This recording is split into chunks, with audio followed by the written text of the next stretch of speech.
ಮಾತಾಡ ಲೇಟ ಮಾಡ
ಎಲ್ಲರಿಗೂ ನಮಸ್ಕಾರ. ಹೊಸ ವರ್ಷದ ವಿಶ್ವ ವಸುನಾಮ ಸಂವತ್ಸರದ ಹಾರ್ದಿಕ ಶುಭಾಶಯಗಳು. ಈಗ ಶ್ರೀಲಲಿತ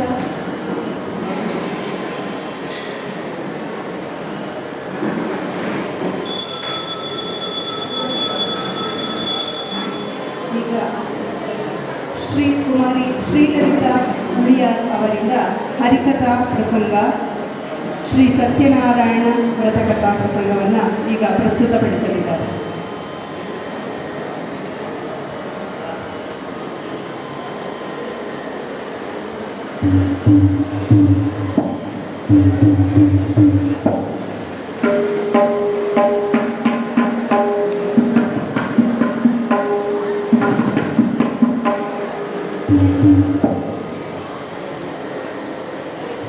ಹರೇ ಶ್ರೀನಿವಾಸ.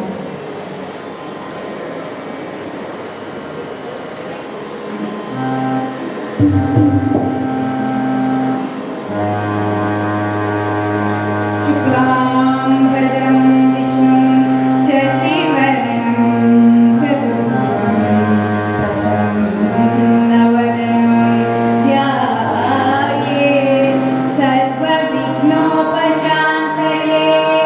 ಅಗಜ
ಸತ್ಯನಾರಾಯಣ ದೇವರ ಚರಣಾರವಿಂದಗಳಿಗೆ ಪ್ರಣಾಮಗಳನ್ನು ಅರ್ಪಿಸುತ್ತಾ ಆ ನಾರಾಯಣನ ಕೃಪಾನುಗ್ರಹವನ್ನು ಯಾಚಿಸುತ್ತಾ ವಿಶ್ವಾವಸುನಾಮ ಸಂವತ್ಸರದ ಯುಗಾದಿಯ ಶುಭ ಕೋರುತ್ತಾ ಸರ್ವರಿಗೂ ಸಹ ಈ ಸಂವತ್ಸರ ಮಂಗಳವನ್ನುಂಟು ಮಾಡಲಿ, ಶುಭವನ್ನುಂಟು ಮಾಡಲಿ ಎಂದು ಆ ಭಗವಂತನಲ್ಲಿ ಪ್ರಾರ್ಥಿಸುತ್ತಾ ಸತ್ಯನಾರಾಯಣ ವ್ರತ ಕಥಾ, ಆ ಸತ್ಯನಾರಾಯಣ ದೇವರ ಒಂದು ಕಥೆಯನ್ನು ಕೇಳಿ ನಾವೆಲ್ಲರೂ ಆ ಶ್ರೀಮನ್ನಾರಾಯಣನ ಹರಿ ವಾಯು ಗುರುಗಳ ಅನುಗ್ರಹಕ್ಕೆ ಭಾಗಿಗಳಾಗೋಣ.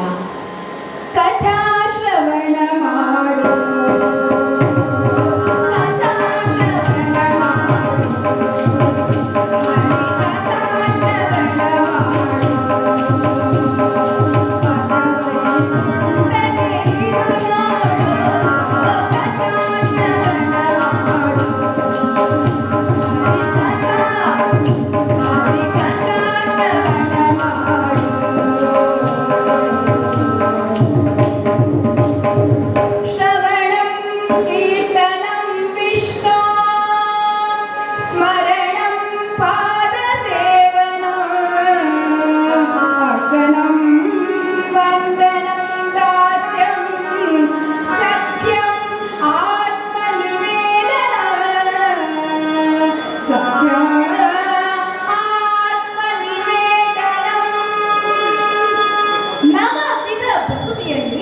ಮೊದಲನೆಯದ್ದೇ ಶ್ರವಣ.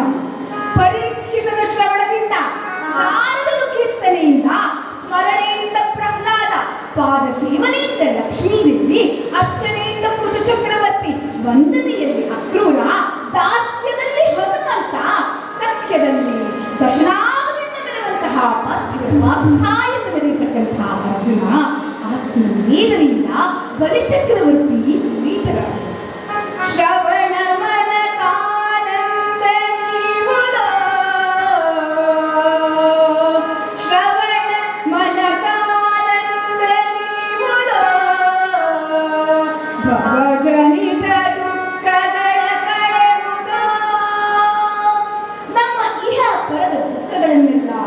ಮಾಡಿ ಪರದ ಸುಖವನ್ನಿತ್ತು ಸಲಹುವುದು. ಶ್ರವಣ ಮನಸ್ಸಿಗೆ ಆನಂದವನ್ನು, ಆ ಭಗವಂತನ ಕಥಾಶ್ರವಣದಿಂದ ಪರೀಕ್ಷಿತನು ಸದ್ಗತಿಯನ್ನೇ ಹೊಂದಿದ. 7 ದಿನದ ಕಥೆಯ ಕೇಳಿ ಏಳಿರೋ ವೈಕುಂಠ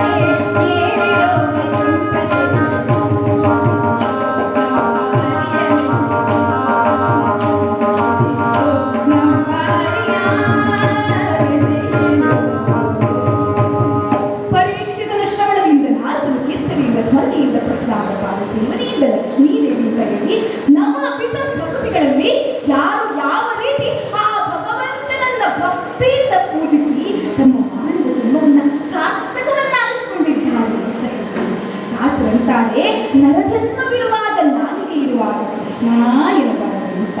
ಕೃಷ್ಣ ಕೃಷ್ಣ ಕೃಷ್ಣ ಎಂದು 3 ಬಾರಿ ನೆನೆಯೋ ಸಂತುಷ್ಟನಾಗಿ ಮುಕುತಿ ಕೊಟ್ಟು ಮಿಕ್ಕ ಭಾರ ಬರುವನು ಅಂತ. ಏನು 3 ಸಲ ಹೇಳಬೇಕಾ? ವರ್ಷಕ್ಕೆ 3 ಸಲ ಹೇಳಿದ್ರೆ ಸಾಕ? ಜೀವನದಲ್ಲಿ 3 ಸಲ ಹೇಳಿದ್ರೆ ಸಾಕ?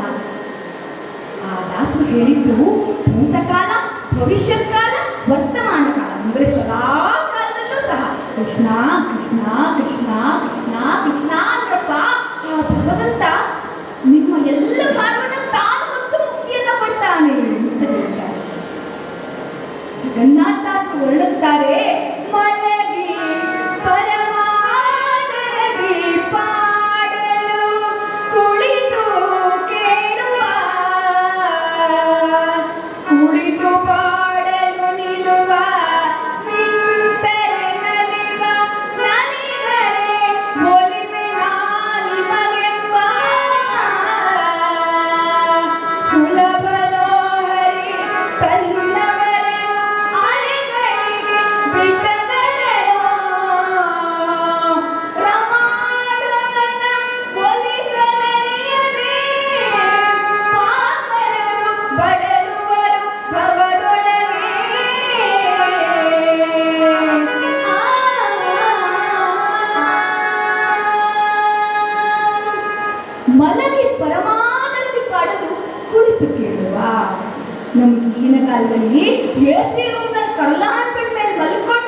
ಭಗವಂತನನ್ನ ಹಾಡೋದಿರಲಿ, ನಿದ್ರೆ ಬರಬೇಕು ಅಂದ್ರೆ ನಿದ್ದೆ ಮಾತ್ರ ಅಂಥ ಕಾಲದಲ್ಲಿ ಇದ್ದೀವಿ. ಆಯ್ತಪ್ಪ, ನಿಮಗೆ ಮಲಗಿ ಪಾಡ್ಲಿಕ್ಕಾಗಲ್ವಾ? ಕುಳಿತು ಪಾಡಪ್ಪ. ಕುಳಿತು ಪಾಡಲು ನಿಲ್ಲುವ ಅಂತ ನೀನು ಕುಳಿತು ಮಾಡಿದ್ರೆ ಆ ಭಗವಂತ ನಿಂತು ಕೇಳ್ತಾನಂತೆ. ಆ ಪರಮಾತ್ಮನನ್ನ 800 ವರ್ಷ ನಿಷ್ಠೂರ ಬ್ರಹ್ಮಚರ್ಯ ವ್ರತ ಪಾಲನೆ ಮಾಡಿದಂತ ಆಚಾರ್ಯ ಭೀಷ್ಮರು ಮಲಗಿ ಪಾಡಿ ಕಳಿಸ್ಕೊಂಡ್ರು ಆ ಪರಮಾತ್ಮನನ್ನ. ನಮ್ಗೆ ಈಗಿನ ಕಾಲದಲ್ಲಿ ಮಲಗಿ ನಿದ್ದೆ ಮಾಡೋದು ಕಷ್ಟ. ಇನ್ನು ಕೂತು ಪಾಡಿದವ್ರು ಯಾರು ಅಂತಂದ್ರೆ 5 ವರ್ಷದ ಪುಟ್ಟ ಬಾಲಕ ಧ್ರುವ. ಏನೋ 50 ವರ್ಷ 60 ವರ್ಷ ವೈರಾಗ್ಯ ಬರ್ತಕ್ಕಂಥ ಕಾಲ ಅಲ್ಲ ಈಗಿನ ಕಾಲದಲ್ಲಿ. ಅಯ್ಯೋ 50-60 ವರ್ಷಕ್ಕೆ ನೋಡ್ಕೊಳ್ಳೋಣ, ಅವಾಗ ಏಕಾದಶಿ ಮಾಡಿದ್ರೆ ಸಾಕು ಅನ್ನುವಂತಹ ಸ್ಥಿತಿಗೆ ತಲುಪಿದ್ದೀವಿ. ಆದರೆ 5 ವರ್ಷದ ಪುಟ್ಟ ಬಾಲಕ ಧ್ರುವ ದಟ್ಟಣೆಯಲ್ಲಿ ಘೋರಾರಣ್ಯದಲ್ಲಿ ಆ ಭಗವಂತನನ್ನ ಓಂ ನಮೋ ಭಗವತೆ ವಾಸುದೇವಾಯ ಅಂತ ಕೇಳಿ ಆ ಭಗವಂತನನ್ನ ಅರ್ಚಿಸಿ ವಂದಿಸಿ ಪೂಜಿಸಿ ಆ ಭಗವಂತನನ್ನು ಸಾಕ್ಷಾತ್ಕರಿಸಿಕೊಂಡ. ನಮ್ಗೆ ಈಗಿನ ಕಾಲದಲ್ಲಿ 30 ವರ್ಷಕ್ಕೆ ಸೊಂಟಕೊಂಡು ಮಂಡಿಗೊಂಡು ಗಂಟು ಕಟ್ಕೊಂಡು ಬೆಲ್ಟ್ ಕಟ್ಕೊಂಡು ಕುಳಿತು ಪಾಡ್ಲಿಕ್ಕಾಗಲ್ಲ. ಹಾಗಾದ್ರೆ ನಿಂತು ಪಾಡ್ರಪ್ಪ. ಕುಳಿತು ಪಾಡ್ಲಿಕ್ಕಾಗಿಲ್ಲ ಅಂದ್ರೆ ನಿಂತು ಪಾಡಿ. ಕೂರುವಾಗ, ಬಾಗುವಾಗ, ಹೇಗುವಾಗ, ಓಡಾಡುವಾಗ, ಯಾವಾಗಲಾದ್ರೂ ನಿತ್ಯದಲ್ಲಿ ಸ್ನಾನ ಮಾಡುವಾಗ ಯಾವಾಗಲಾದ್ರೂ ಆ ಭಗವಂತನನ್ನ ಪಾಡಿ. ಮೈ ಮಲಗಿದ್ದು ಮೈ ಮುರಿದು ಏಳುತ್ತಲೊಮ್ಮೆ ಕೃಷ್ಣ ಎನ್ನಬಾರದೆ. ಮಲಗಿದ್ದು ಮೈ ಮುರಿದು ಏಳುತ್ತಲೊಮ್ಮೆ ಕೃಷ್ಣ ಎನ್ನಬಾರದೆ. ನಿತ್ಯ ಸುಳಿದಾಡಿದ ಮನೆಯೊಳಗೊಮ್ಮೆ ಕೃಷ್ಣ ಎನ್ನಬಾರದೆ. ಎಷ್ಟು ಸುಂದರವಾಗಿ ಹೇಳ್ತಾರೆ. ನಿಂತು ಪಾಡಿದವರು ಯಾರು ಅಂತಂದ್ರೆ ಪುಟ್ಟ ಬಾಲಕ ಪ್ರಹ್ಲಾದ ತಂದೆ ಗದೆಯಿಂದ ಹಿಡಿದು ಎಲ್ಲಿದ್ದಾನೆ ಅವನಿಂದ ಹರಿ ತೋರಿಸು ಅಂತಂದ್ರೆ ವಿಷಪ್ರಾಶನವನ್ನು ಮಾಡಿಸ್ತಾನೆ, ಬೆಟ್ಟದಿಂದ ಕೆಡವಿದ್ದಾನೆ. ಏನೇ ಮಾಡಿದ್ರು ಸಹ ಅಂಜದೆ ಅಲುಕದೆ ಆ ಹರಿ ಇದ್ದಾನೆ ಅಂತ ಹೇಳಿ ಅಚಲವಾದ ಭಕ್ತಿಯಿಂದ ನೀನು ಕೇಳಿದ ಹಿಡಿಯದೆ ಆತನನ್ನು ತೋರ್ತೇನೆ ಅಂತ ಹೇಳಿ ಕಂಬದಲ್ಲಿ ಆ ಬಿಂಬರೂಪಿಯಾಗಿ ಪರಮಾತ್ಮನನ್ನೇ ಸಾಕ್ಷಾತ್ಕರಿಸಿಕೊಂಡ ಅಂತಂದ್ರೆ ಅದು ನಿಂತು ಪಾಡಿದ ಆ ಭಗವಂತನನ್ನು ಒಲಿಸಿಕೊಂಡಾನು. ಇನ್ನು ಹಲವಾರು ಜನ ದಾಸರು, ದಾಸಶ್ರೀಗಳು, ಪುರಂದರದಾಸರು, ಶ್ರೀಪಾದರಾಜರು, ಕನಕದಾಸರು, ವಿಜಯದಾಸರು ಆ ಭಗವಂತನನ್ನ ಸದಾಕಾಲ ಸ್ಮರಿಸಿ ಧ್ಯಾನಿಸಿ ನೃತ್ಯವನ್ನ ಮಾಡ್ತಾ ಮೈ ಮರೆತು ಭಜನೆಯನ್ನ ಮಾಡಿ ಆ ಭಗವಂತನನ್ನ ತಾವಿದ್ದರಿಗೆ ಬರಮಾಡಿಕೊಂಡಿದ್ದಾರೆ. ನೀವೇನಾದ್ರೂ ನಲಿದು ಪಾಡಿದ್ರೆ ಆ ಭಗವಂತ ನಿಮಗೆ ಒಲಿತಾನಂತೆ. ಹಾಗಿರುವಾಗ ಆ ಭಗವಂತನನ್ನ ಕಾಣಬೇಕು ಅಂತಂದ್ರೆ, ಭಗವಂತನನ್ನ ಒಲಿಸ್ಕೊಳ್ಬೇಕು ಅಂತಂದ್ರೆ ಇರ್ತಕ್ಕಂಥ ಮಾರ್ಗಗಳಲ್ಲಿ ನವವಿಧ ಭಕುತಿಗಳಲ್ಲಿ ಮೊದಲನೆಯದ್ದು ಯಾವುದು ಅಂತಂದ್ರೆ ಕಥಾಶ್ರವಣ. ಶ್ರವಣಂ ಕೀರ್ತನಂ ವಿಷ್ಣೋ ಸ್ಮರಣಂ ಪಾದಸೇವನಂ ಅರ್ಚನಂ ವಂದನಂ ದಾಸ್ಯಂ ಸಖ್ಯಂ ಆತ್ಮನಿವೇದನಂ. ಆದ್ದರಿಂದ ಮೊದಲನೆಯದ್ದು ಕಥಾಶ್ರವಣ. ಆದ್ದರಿಂದ ಆ ಪರಮಾತ್ಮನ ಕಥಾಶ್ರವಣವನ್ನ ಮಾಡಬೇಕಂದ್ರೆ ಯಾವ ಕಥಾಶ್ರವಣವನ್ನ ಮಾಡಬೇಕು?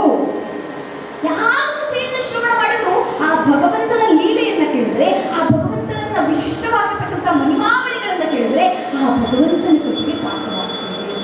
ಅದರಲ್ಲೂ ಸಹ ವಿಶ್ವಾವಸುನಾಮ ಸಂವತ್ಸರದ ಯುಗಾದಿಯ ದಿನದಂದು ನಾವು ಆ ಭಗವಂತನ ಕಥಾಶ್ರವಣವನ್ನ ಮಾಡ್ತಿದ್ದೇವೆ.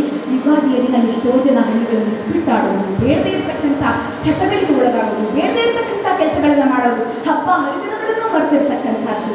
ಅಂತಹ ಒಂದು ಸನ್ನಿವೇಶದಲ್ಲಿ ಇಂದು ನಾವೆಲ್ಲರೂ ಸಹ ಶ್ರೀ ಸತ್ಯನಾರಾಯಣ ದೇವರ ಒಂದು ಪೂಜೆಯನ್ನ ನೋಡಲಿಕ್ಕೆ, ಆ ವ್ರತಕಥೆಯನ್ನ ಕೇಳಲಿಕ್ಕೆ, ಆ ಕಥೆಯನ್ನ ಕೇಳಿ ಸತ್ಯನಾರಾಯಣ ದೇವರ ಒಂದು ಅನುಗ್ರಹಕ್ಕೆ ಪಾತ್ರರಾಗಲಿಕ್ಕೆ ನೆರೆದಿದ್ದೇವೆ ಅಂತಂದ್ರೆ ಖಂಡಿತವಾಗಲೂ ಸಹ ವಿಶ್ವಾವಸು ಅಂತಂದ್ರೆ ಅದು ಭಗವಂತನನ್ನೇ ಪ್ರತಿಪಾದನೆ ಮಾಡ್ತಾರೆ.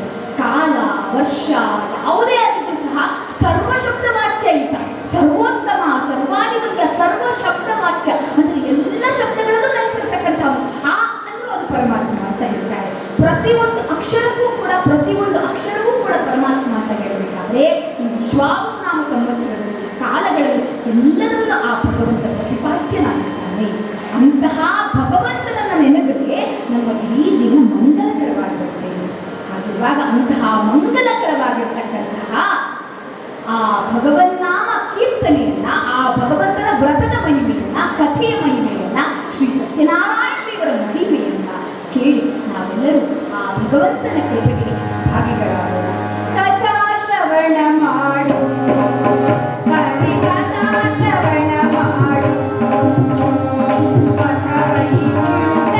ಇದು ನೋಡು ಕಥಾ ಶ್ರವಣ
ಸತ್ಸಂಗ ಅಂತ ಬಂದರೆ ಅಲ್ಲಿ ಖಂಡಿತವಾಗ್ಲೂ ಸದ್ವಿಚಾರ ಇರ್ತದೆ. ಅಂತಹ ಸತ್ಸಂಗದಲ್ಲಿ ಋಷಿಮುನಿಗಳೇ ಸೇರಿರ್ತಕ್ಕಂತಹ ಸಭೆಯಲ್ಲಿ ಶೌನಕರು ಆ ಸ್ಥಾನದಲ್ಲಿ ಕುಳಿತಿರ್ತಕ್ಕಂತಹ ಸಂದರ್ಭದಲ್ಲಿ ಸೂತ ಮಹಾಪುರಾಣಿಕರು ಅಲ್ಲಿಗೆ ಬರ್ತಿದ್ದಾರೆ. ಬಂದಂತಹ ಋಷಿಗಳನ್ನ ಎದ್ದು ನಿಂತು ಶೌನಕರು ಸ್ವಾಗತಿಸ್ತಾ ಇದ್ದಾರೆ. ಸೂತ ಪುರಾಣಿಕರು ಶೌನಕರೇ ಎದ್ದು ನಿಂತರೆಂದರೆ ಅಂತ ಹೇಳಿ ಬಾಗಿ ತಲೆಬಾಗಿ ಶಿರವನ್ನ ಒಳಗೊಟ್ಟು ನಮಸ್ಕಾರವನ್ನು ಮಾಡ್ತಾರೆ. ನೋಡಿ, ವಿಶೇಷವಾದಂತಹ ಒಂದು ಆ ಗೌರವವನ್ನು ಸಮರ್ಪಿಸ್ತಕ್ಕಂತಹ ಒಂದು ಆ ಭಾವವನ್ನು ನೋಡಬೇಕು. ಶೌನಕರು ಮಹಾಋಷಿಗಳು, ಆದರೆ ಸೂತರು ಅವರು ಸೂತ ಜಾತಿಯಲ್ಲಿ ಜನಿಸಿದವರು. ಅವರಿಗೆ ಬ್ರಾಹ್ಮಣರಾಗತಕ್ಕಂಥ ಶೌನಕ ಮಹರ್ಷಿಗಳು ನನಗೆ ನಮಸ್ಕಾರವನ್ನು ಮಾಡಿಬಿಟ್ರಲ್ಲ, ನನಗೆ ಎದ್ದು ನಿಂತು ಸ್ವಾಗತವನ್ನು ಕೋರದಲ್ಲ ಅಂತ ಆಶ್ಚರ್ಯ ಆಯ್ತಂತೆ. ಆದರೆ ಅವರ ಪಾಂಡಿತ್ಯಕ್ಕೆ, ಸೂತರಿಗಿದ್ದಂತಹ ಆ ಒಂದು ಪಾಂಡಿತ್ಯಕ್ಕೆ, ಅವರ ಒಂದು ದಿವ್ಯ ಶಕ್ತಿಗೆ ಬೆಲೆಯನ್ನು ಕೊಟ್ಟು ಶೌನಕರು ಅವರಿಗೆ ಎದ್ದು ನಿಂತು ಸ್ವಾಗತವನ್ನು ಕೊಡಿದರೆ ಸೂತರು ಒಳಗೊಟ್ಟು ತಲೆಬಾಗಿ ಶಿರವನ್ನ ನೆಲಕ್ಕೆ ಮುಟ್ಟಿಸಿ ಅವರ ಪಾದಕ್ಕೆ ಮುಟ್ಟಿಸಿ ನಮಸ್ಕಾರವನ್ನು ಮಾಡ್ತಿದ್ದಾರೆ. ಬಂದಂತಹ ಸೂತರನ್ನ ಸ್ವಾಗತಿಸಿದ್ದಾರೆ. ಸ್ವಾಗತಿಸಿ ಬಂದಂತಹ ಸೂತರನ್ನ ಕೇಳ್ತಿದ್ದಾರೆ ಶೌನಕರು.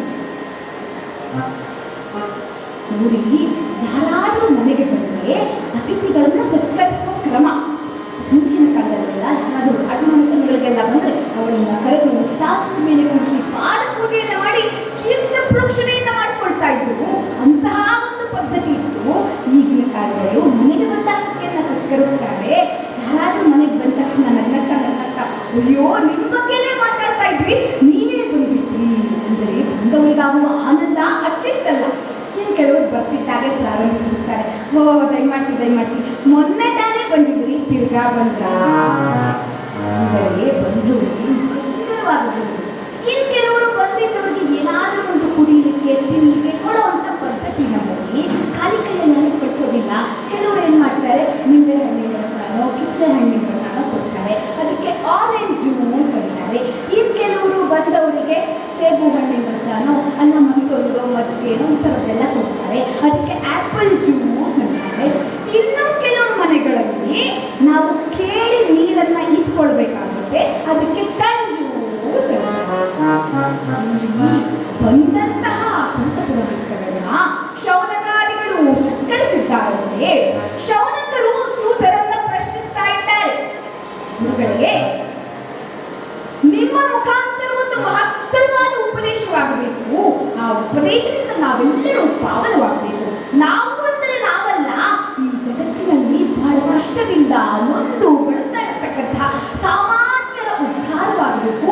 ಅವರ ಜೀವನ ಉದ್ಧಾರವಾಗಬೇಕು ಅಂತಂದ್ರೆ ಏನು ಮಾಡಬೇಕು, ಯಾವ ವ್ರತವನ್ನ ಮಾಡಬೇಕು, ಸಾಮಾನ್ಯರು ಉದ್ಧಾರವಾಗಬೇಕಂದ್ರೆ ಯಾವ ಮಾರ್ಗದಲ್ಲಿ ನಡೆಯಬೇಕು, ಯಾವ ರೀತಿಯಲ್ಲಿ ಆ ಭಗವಂತನನ್ನು ಒಲಿಸಿಕೊಳ್ಬೇಕು, ಯಾವ ರೀತಿಯಲ್ಲಿ ಉಪಾಸನೆಯನ್ನು ಮಾಡಬೇಕು ಅಂತ ನೋಡಿ.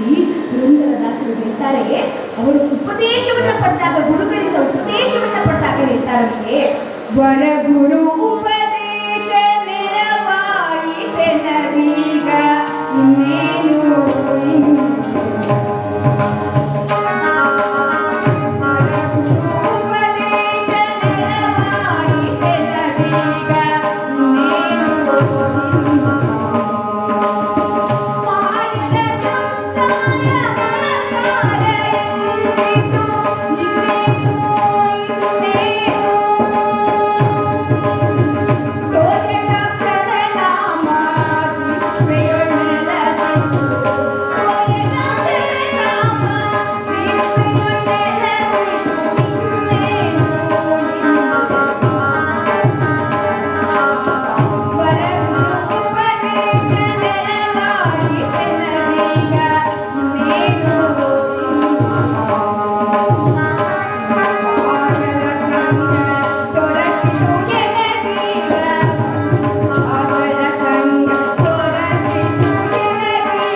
ಹರಿದಾಸನ ಸಂಘ, ಸಂತರ ಸಂಘ, ನೆರೆದಿರ್ತಕ್ಕಂತಹ ಋಷಿಗಳ ಸಂಘ ನೋಡಿ. ಯಾತ್ರೆಗೆ ಹೋಗ್ಬೇಕಾದ್ರೂ ಅಷ್ಟೇ, ಯಾತ್ರೆಗೆ ನಡಿ ನಡಿ ಸತ್ಪಾತ್ರನ ಒಡಗೂಡಿ ಅಂತ ಹೇಳ್ತಾರೆ. ನಿಮಗೆ ಸಿಕ್ಕುವಂತವ್ರ ಜೊತೆ ಎಲ್ಲ ಟ್ರಿಪ್ ಮಾಡೋವಲ್ಲ, ಅದು ಟ್ರಿಪ್ ಅಲ್ಲ, ಅದು ಯಾತ್ರೆ.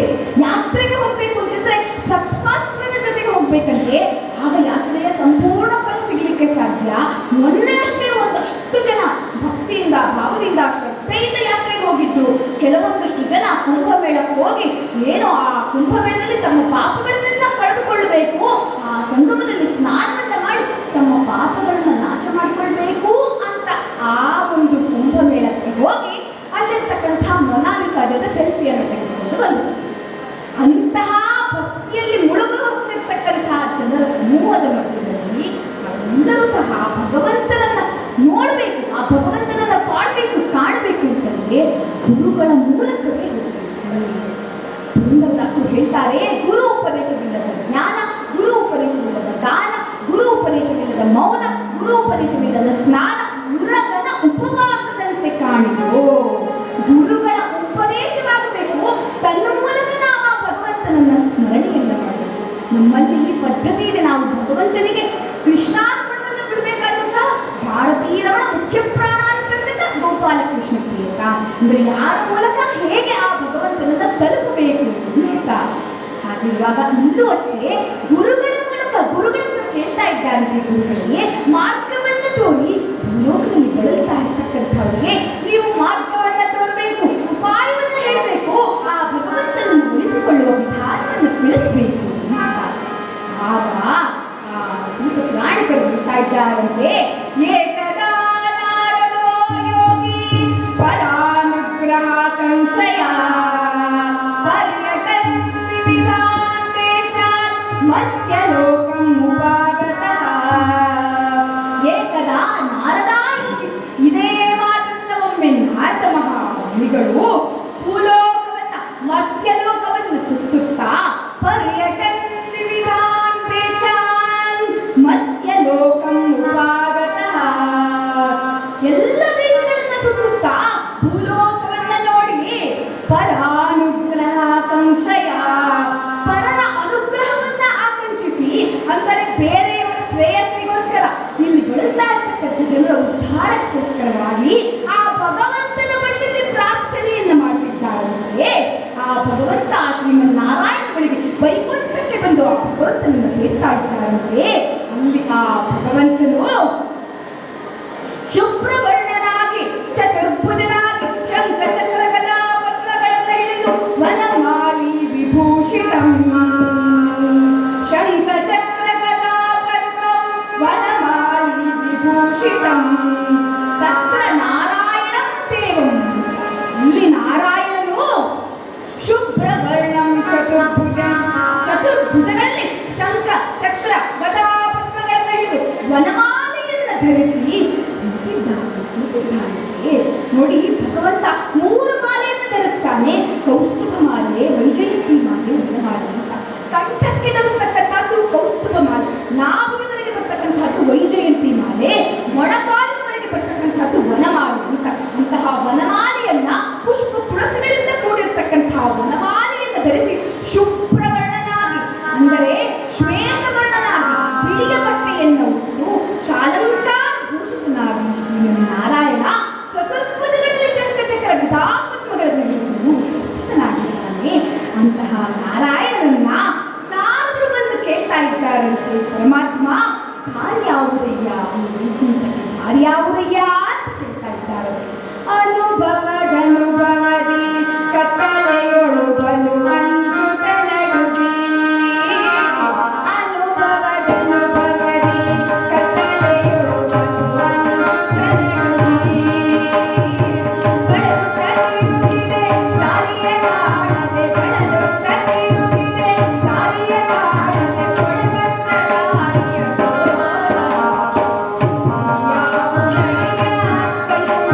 ಬಲು ಅಂಜುತ್ತ ನಡುಗಿ.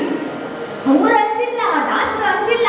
ನಾವು ನೀವು ನಮ್ಮಂತಹ ಸಾಮಾನ್ಯ ಜನರು ಬಡುತ್ತಾ ಇದ್ದೇವೆ, ಅಂಜಿದ್ದೇವೆ, ಹೆದರಿದ್ದೇವೆ, ಜೀವನವನ್ನು ನಡೆಸಲಿಕ್ಕಾಗದೆ ತತ್ತರಿಸ್ತಾ ಇದ್ದೇವೆ.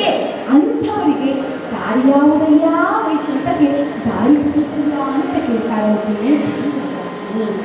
ಇನ್ನೂ ನಾ ಜನಿಸಲಾರೆ ಭೂಮಿಯ ಮೇಲೆ ಪನ್ನಗ ಶಯನ ಪುರಂದಾರ ಬಿಟ್ಟಲ್ಲದೆ ಇನ್ನೂ ಹುಟ್ಟಿಸದಿರೋ ಎಲ್ಲಾ ನಾರಾಯಣ ಅಂತ ಭಗವಂತನಲ್ಲಿ ಹೇಳ್ತಾರೆ.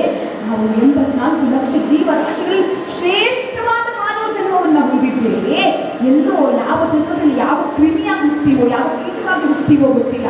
ಆದರೆ ಈ ಜನ್ಮದಲ್ಲಿ ಮಾನವರಾಗಿ ಹುಟ್ಟಿದ್ದೇವೆ. ಮಾನವರಲ್ಲಿ ಕೆಲವರು ವೈಷ್ಣವ ಜನ್ಮ ಸಿಗೋದು ಇನ್ನೂ ಶ್ರೇಷ್ಠ.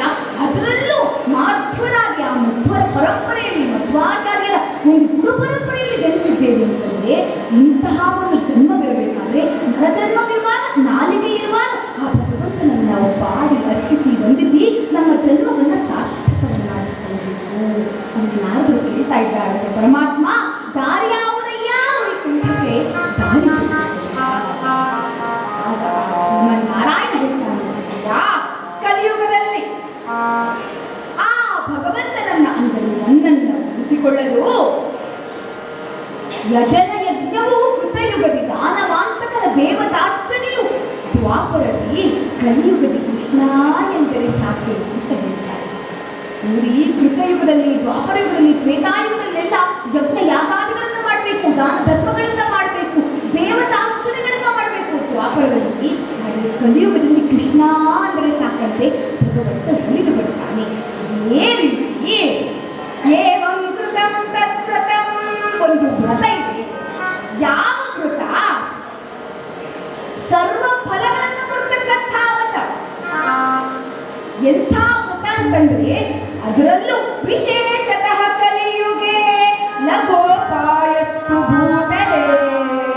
ವಿಶೇಷವಾಗಿ ಕಲಿಯುಗದಲ್ಲಿ ಲಘು ಉಪಾಯವನ್ನ ಹೇಳ್ತೇನೆ. ಭೂತಳದಲ್ಲಿ ಭಗವಂತನನ್ನು ಒಲಿಸಿಕೊಳ್ಳೋದಕ್ಕೆ ಸುಲಭವಾದ ಮಾರ್ಗ. ಆ ಸುಲಭವಾದ ಉಪಾಯ ಯಾವುದು ಅಂತಂದ್ರೆ ಸತ್ಯನಾರಾಯಣ ದೇವರ ಪೂಜೆ. ಸತ್ಯನಾರಾಯಣ ದೇವರ ವ್ರತವನ್ನ ಆಚರಿಸಬೇಕು. ತಚ್ಛ್ರುತ್ವಾ ನಾರದೋ ಭಗವದ್ವಾಕ್ಯಂ ಶ್ರುತ್ವಾ ನಾರದೋ ಮುನಿರಬ್ರವೀತ್. ಭಗವಂತನ ವಾಕ್ಯವನ್ನ ಕೇಳಿ ನಾರದರು ಕೇಳ್ತಾ ಇದ್ದಾರೆ. ಪರಮಾತ್ಮ ಕಿಂ ವ್ರತಂ ಕಿಂ ಫಲಂ ಅಂತ ಕೇಳ್ತಾ ಇದ್ದಾರೆ. ಕಿಂ ವಿಧಾನಂ. ಪರಮಾತ್ಮ ಏನು ವ್ರತ ಇದು, ಯಾವ ವಿಧಾನದಲ್ಲಿ ಮಾಡಬೇಕು, ಏನು ಫಲ ಇದರಿಂದ ಲಭಿಸ್ತದೆ ಅಂತ ಕೇಳಿದಾಗ ಭಗವಂತ ಶ್ರೀಮನ್ನಾರಾಯಣ ವಿವರಿಸ್ತಾ ಇದ್ದಾನಂತೆ ತನ್ನ ಭಕ್ತನಿಗೋಸ್ಕರವಾಗಿ.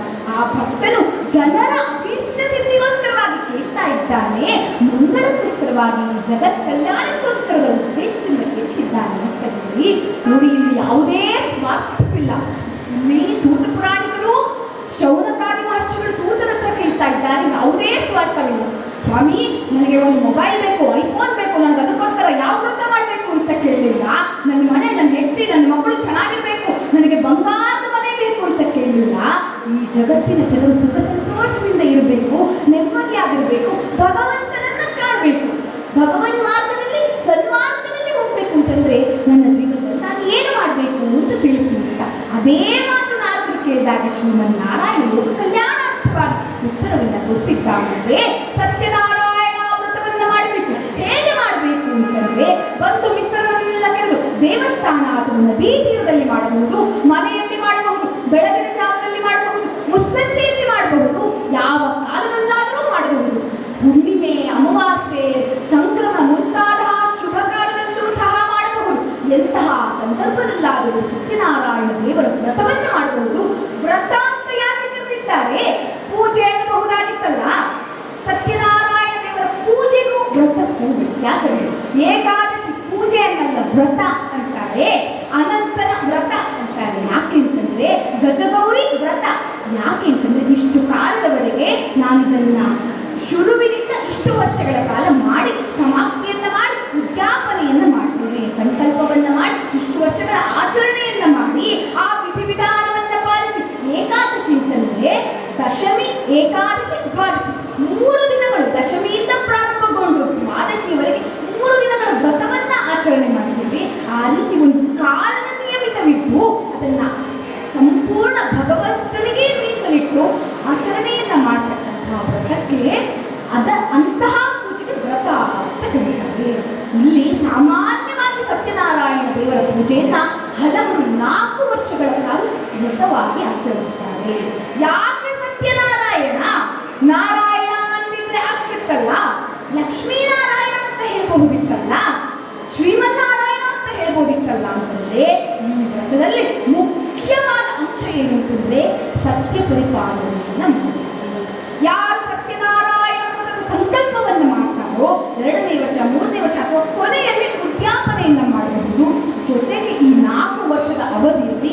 ಸತ್ಯಸಂಧನಾಗಿ ಸತ್ಯನಿಷ್ಠನಾಗಿ ಆ ಸತ್ಯಾತ್ಮನನ್ನ ಸತ್ಯಸಂಧನಾಗಿರ್ತಕ್ಕಂಥ ಪರಮಾತ್ಮನ ಸ್ಮರಣೆಯನ್ನು ಮಾಡಬೇಕು.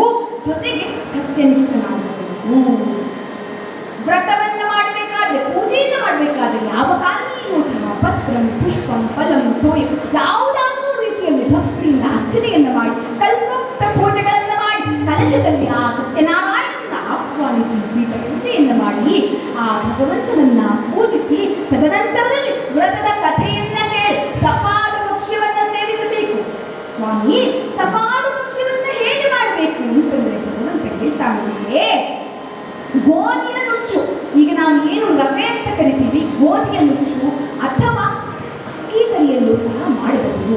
ಅಂತಹ ಗೋಧಿಯ ನುಚ್ಚಿನಲ್ಲಿ ಸಕ್ಕರೆ, ಬಾಳೆಹಣ್ಣು, ಹಾಲು, ತುಪ್ಪ ಎಲ್ಲವೂ ಸಪಾದ ಅಂದ್ರೆ ಒಂದು ಒಂದು ಒಂದು ಅಂಶ ಹಾಕೋದಲ್ಲ, ಒಂದು ಕಾಲು ಹಾಕಬೇಕು.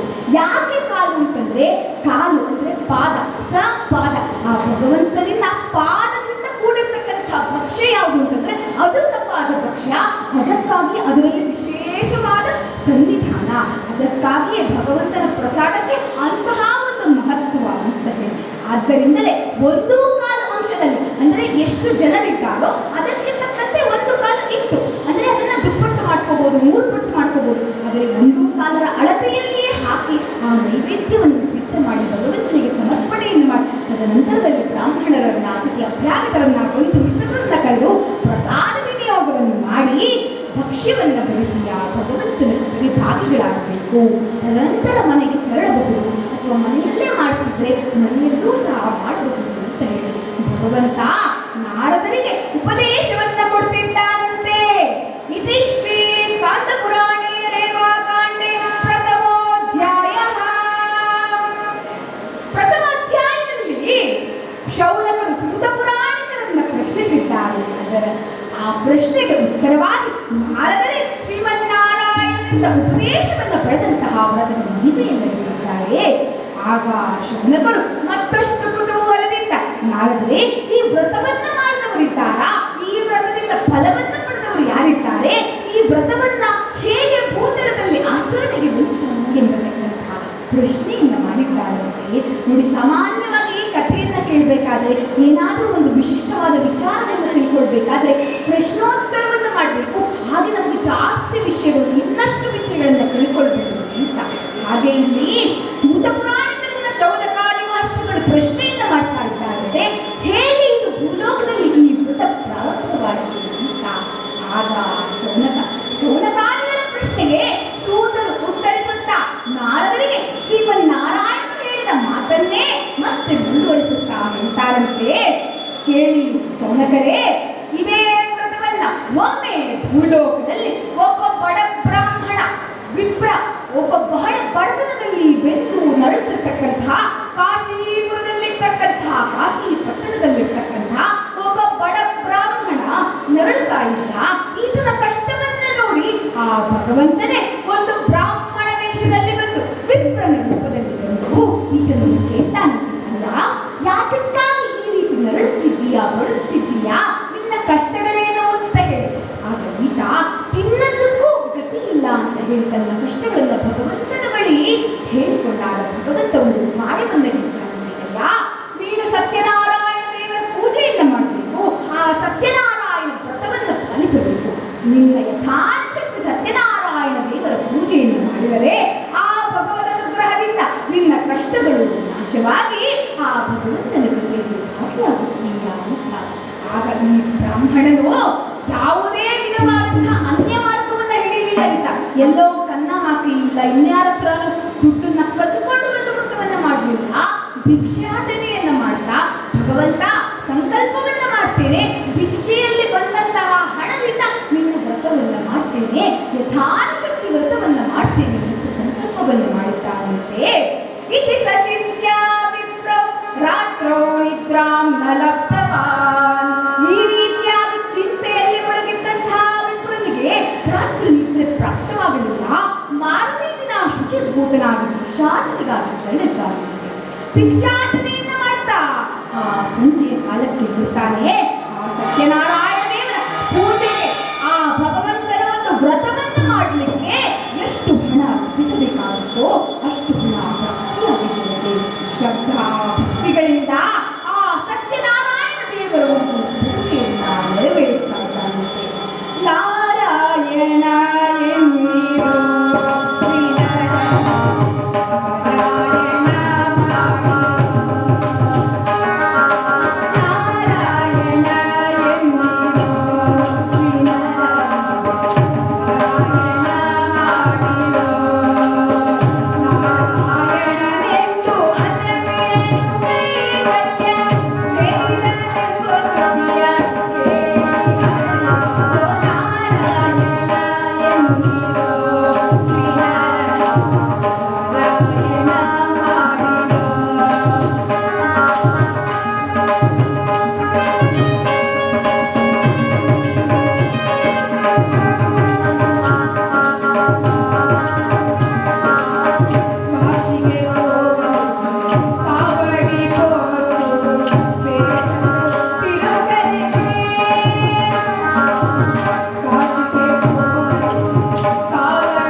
ನೋಡಿ, ಕೃಷ್ಣಾವತಾರದಲ್ಲಿ ಈತ ಚೋರತ್ವವನ್ನು ಮಾಡ್ತಾನೆ, ಕಳ್ಳತನವನ್ನು ಮಾಡ್ತಾನೆ.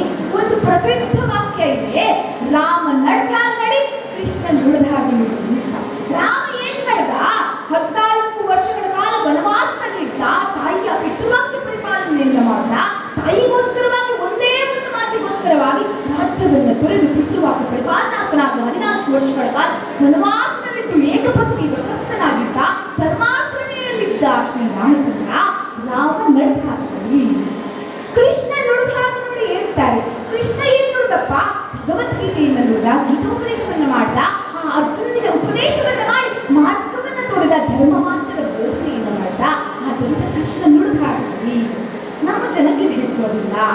ಅಲ್ಲ ಸ್ವಾಮಿ, ರಾಮ ನಡೆದಂಗೆಲ್ಲ ನಡೆಯಕ್ಕಾಗೋದಿಲ್ಲ. ಬೇಕಾದ್ರೆ ಕೃಷ್ಣ ನಡೆದಾಗ ನಡೆಯದೆ ನಾವು ನಡೀಲಿಕ್ಕೆ ಸಿದ್ಧ. ಕೃಷ್ಣ ಅಲ್ಲಿ ಕದ್ದ, ಇಲ್ಲಿ ಕದ್ದ, ಇಲ್ಲಿ ಬೆಣ್ಣೆ ತಿಂದ, ಅಲ್ಲಿ ತೂಟಿ ಮಾಡ್ದ, ಇಲ್ಲಿ ತೀಟೆ ಮಾಡ್ದ, ಅಲ್ಲಿ ಕುಂಟಾಟ ಮಾಡ್ದ. ಕೃಷ್ಣ ನಡೆದಾಗ ನಾವು ನಡೀಲಿಕ್ಕೆ ಸಿದ್ಧ. ನಮ್ಮ ದಾಸ ಬಂದು ಸರಿನಪ್ಪ, ಅದು ಮಾಡಿ ನೀವು. ಆದರೆ ಕೃಷ್ಣ ಮೊದಲು ಏನ್ ಮಾಡ್ದ? ಕೃಷ್ಣ ಮೊದಲು ಪೂತಲಿ ವಿಷ ಕೊಡ್ದ. ನೀನ್ ವಿಷ ಕುಡಿ, ಬಸ್ಕೆಟ್ರೆ ಮುಂದಿನ ಕಾರ್ಯ ಮಾಡು. ಇಲ್ಲಿ ನಾರಾಯಣ ಎಂದಿರೋ ಆ ನರಹರಿ ಕೇವಲ ನಾರಾಯಣ ಅಂತ ಹೇಳಿ ಅದನ್ನು ಸ್ವರ್ಗವನ್ನ ಪಡೆದ ಅಂತ ಹೇಳ್ತಾರೆ. ನಾವು ಜೀವನದಲ್ಲಿ ನಾರಾಯಣ ನಾರಾಯಣ ನಾರಾಯಣ ನಮ್ಮ ಹತ್ರ ಮಂತ್ರವನ್ನ ಮಾಡೋದ್ರೆ ಒಂದು ನಾರಾಯಣ ಆ ಭಗವಂತನಿಗೆ ಅರ್ಥ ಆಗಬಾರ್ದು ನಾವು ಮಾಡ್ತಕ್ಕಂಥ ಮಂತ್ರ. ಅಷ್ಟು ಮಟ್ಟದಲ್ಲಿ ಆ ಭಗವಂತ ನಾಮ ಸಂಕೀರ್ತನೆಯನ್ನು ಮಾಡ್ತಾರೆ. ಆದರೆ ಅಲ್ಲಿ ನಾರಾಯಣ ನಾರಾಯಣ ಆಗ್ಬಿಟ್ಟಿರುತ್ತೆ, ರಾಮನೇ ಇರೋದಿಲ್ಲ. ರಾಮ ಅಕ್ಷರನೇ ನಮ್ಗೆ ಆಗ್ಬಿಟ್ಟಿರ್ತೀವಿ. ಅದನ್ನು ಸ್ಪಷ್ಟವಾಗಿ ಅದರ ಉಪಾಸನೆಯನ್ನ ಮಾಡಿ ಅದರಲ್ಲಿರ್ತಕ್ಕಂಥ ಭಗವಂತನನ್ನು ನೆನೆಸಿಕೊಂಡು ಅನುಸಂಧಾನ ಮಾಡಿ ತದನಂತರದಲ್ಲಿ ಅಕ್ಷರ ಉಚ್ಚಾರಣೆಯನ್ನು ಮಾಡಬೇಕು. ಆ ಭಗವಂತನನ್ನ ನೆನೆಯಬೇಕು. ಇಲ್ಲಿ ನಾರಾಯಣ ಎಂದಿರೋ ಶ್ರೀ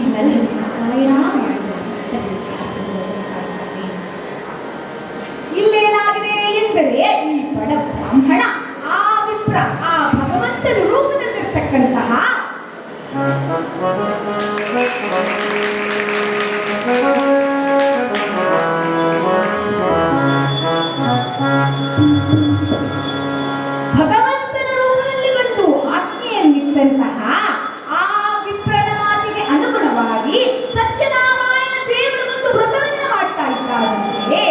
ಆ ವ್ರತದ ಫಲದಿಂದ ಸ್ವಲ್ಪ ಕಾಲದಲ್ಲಿಯೇ ದರಿದ್ರನಾಗಿರ್ತಕ್ಕಂತಹ ಬ್ರಾಹ್ಮಣ ತನ್ನ ದಾರಿದ್ರ್ಯ ಸಂಕಷ್ಟದಿಂದ ಹೊರಬಂದಿದ್ದಾರಂತೆ. ಸ್ವಲ್ಪ ದಿನಗಳು ಕಳೆದಿದೆ. ಇದೇ ರೀತಿ ಕಾಲ ಕಾಲಕ್ಕೆ ವ್ರತಾಚರಣೆಯಿಂದ ಮಾಡ್ತಿರ್ತಕ್ಕಂಥ ಆ ಬ್ರಾಹ್ಮಣನ ಮನೆಯ ಮುಂದೆ ಕಾಷ್ಟವನ್ನ ವ್ಯಾಪಾರ ಮಾಡತಕ್ಕಂತಹ, ಅಂದರೆ ಕಟ್ಟಿಗೆಯನ್ನ ವ್ಯಾಪಾರ ಮಾಡತಕ್ಕಂತಹ ವ್ಯಾಪಾರಿ ಆ ಮನೆಯ ಮುಂದೆ ಬಂದಿದ್ದಾನಂತೆ. ಕಾಷ್ಟಾಂ ಸಂಸ್ಥಾಪ್ಯ, ಆ ಕಾಷ್ಟವನ್ನ ಅಲ್ಲಿ ಸ್ಥಾಪಿಸಿ ಮನೆಯಲ್ಲಿ ಏನೋ ನಡೀತಾ ಇದೆ, ಯಾವುದೋ ಪೂಜೆ ನಡೀತಾ ಇದೆ ಎಂಬತಕ್ಕಂತಹ ಕುತೂಹಲದಲ್ಲಿ ಆ ಮನೆಯನ್ನ ಪ್ರವೇಶ ಮಾಡಿ ಸಂಪೂರ್ಣ ಪೂಜೆ ಮುಗಿಯುವವರೆಗೂ ಇದ್ದು ಆ ಭಗವಂತನನ್ನ ಭಜಿಸಿ ಆ ಭಗವಂತನ ದಿವ್ಯ ವರ್ಣವನ್ನು ನೋಡಿ ಸತ್ಯನಾರಾಯಣ ದೇವರ ಕಲಶಕ್ಕೆ ನಮಿಸಿ ಪ್ರಸಾದವನ್ನ ಸ್ವೀಕರಿಸಿ ತದನಂತರದಲ್ಲಿ ಆ ಬ್ರಾಹ್ಮಣನನ್ನ, ಆ ಬಡವನಾಗಿ ಈಗ ಶ್ರೀಮಂತನಾಗಿರ್ತಕ್ಕಂತಹ ದಾರಿದ್ರ್ಯವನ್ನು ಕಳೆದುಕೊಂಡಿರ್ತಕ್ಕಂತಹ ಆ ಬಡ ಬ್ರಾಹ್ಮಣನಾಗಿದ್ದಂತಹ ವ್ಯಕ್ತಿಯಲ್ಲಿ ಈ ಕಾಷ್ಟ ವ್ಯಾಪಾರಿ ಕೇಳ್ತಾನಂತೆ, ಸ್ವಾಮಿ ನೀವು ಯಾವ ವ್ರತವನ್ನ ಮಾಡ್ತಾ ಇದ್ದೀರಾ? ಬಹಳ ಕುತೂಹಲಕಾರಿಯಾಗಿದೆ. ನಾನೂ ಸಹ ಇಂತಹ ಒಂದು ಪೂಜೆಯನ್ನ ಮಾಡಬೇಕು, ಇದರಿಂದ ಏನು ಫಲ, ಏನು ಲಾಭ ನನಗೆ ತಿಳಿಸ್ತೀರಾ ಅಂತ ಹೇಳಿ ವಿಜ್ಞಾಪನೆಯನ್ನ ಮಾಡಿಕೊಳ್ತಾನೆ. ಆಗ ಆ ಬಡ ಬ್ರಾಹ್ಮಣ ಪೂಜಾ ವಿಧಿವಿಧಾನಗಳನ್ನು ತಿಳಿಸಿ ಈ ಕಾಷ್ಟ ವ್ಯಾಪಾರಿಗೆ ಸತ್ಯನಾರಾಯಣ ದೇವರ ಪ್ರಸಾದವನ್ನು ಕೊಟ್ಟು ಇದರ ಸಂಕಲ್ಪ ಮಾತ್ರದಿಂದಲೇ ನಿನ್ನ ಅಭೀಷ್ಟಗಳು ನೆರವೇರುತ್ತದೆ ಎಂದು ಈತನಿಗೆ ಅನುಗ್ರಹವನ್ನು ಮಾಡಿ ಕಲ್ಪಿಸಿದ್ದಾನೆ. ಈ ಕಾಷ್ಟ ವ್ಯಾಪಾರಿ ಇಂದಿನ ದಿನ ಕಾಷ್ಟವನ್ನ ಮಾರಿ ಬಂದಂತಹ ಹಣದಿಂದ ಸತ್ಯನಾರಾಯಣ ದೇವರ ಪೂಜೆಯನ್ನು ವ್ರತವನ್ನ ಯಥಾಶಕ್ತಿ ನೆರವೇರಿಸುತ್ತೇನೆ ಅಂತ ಹೇಳಿ ಸಂಕಲ್ಪವನ್ನ ಮಾಡಿದ್ದಾರೆ. ನೋಡಿ, ಈ ಸತ್ಯನಾರಾಯಣ ವ್ರತಕ್ಕೆ ಅವರು ಇವರು ಮೇಲು ಕೀಳು ಯಾವುದೇ ರೀತಿಯಾಗಿರ್ತಕ್ಕಂತಹ ಭೇದ ಭಾವವಿಲ್ಲ. ಯಾರು ಬೇಕಾದರೂ ಮಾಡಬಹುದು, ಶ್ರದ್ಧಾ ಭಕ್ತಿಯಿಂದ ಮಾಡಬೇಕು ಅಷ್ಟೇ ಮುಖ್ಯ ಅಂತ. ಒಬ್ಬ ಬ್ರಾಹ್ಮಣ ಇಲ್ಲಿ ಕಾಷ್ಟವನ್ನು ಮಾಡತಕ್ಕಂಥ ವ್ಯಾಪಾರಿಗೆ, ಅವರು ವ್ಯಾಪಾರಿ ಆಗಿಬಿಡೋದು, ಇನ್ಯಾವುದೋ ವೃತ್ತಿಯಲ್ಲಿರಬಹುದು, ಇನ್ಯಾವುದೋ ರೀತಿಯಲ್ಲಿ ಜೀವನವನ್ನು ಮಾಡ್ತಾ ಇರಬಹುದು. ಆದರೆ ಯಾರೇ ಆಗಿದ್ದರೂ ಸಹ ಈ ವ್ರತಾಚರಣೆಯನ್ನು ಮಾಡಬಹುದು ಅಂತ ಇದರಲ್ಲಿ ಸೂಚಿತವಾಗಿದೆ. ಜಪವೊಂದರಿಯೇನೋ ತಪವೊಂದರಿಯೇನೋ ಉಪದೇಶವಿಲ್ಲೆಂದೆನ ಬೇಡ. ಜಪವೊಂದರಿಯೇನೋ ತಪವೊಂದರಿಯೇನೋ ಉಪದೇಶವಿಲ್ಲೆಂದೆನ ಬೇಡ. ಜಾನಕಿ ವಲ್ಲಭ ದಶರಥ ನಂದನ, ಜಾನಕಿ ವಲ್ಲಭ ದಶರಥ ನಂದನ, ಗಾನ ವಿಲೋಲನ ನಿಧಿಸಲವೇ ಕಲಿಯುಗದೊಳು ಹರಿನಾಮನೆನೆಯುವ ಕೋಟಿಗಳಿಗೂ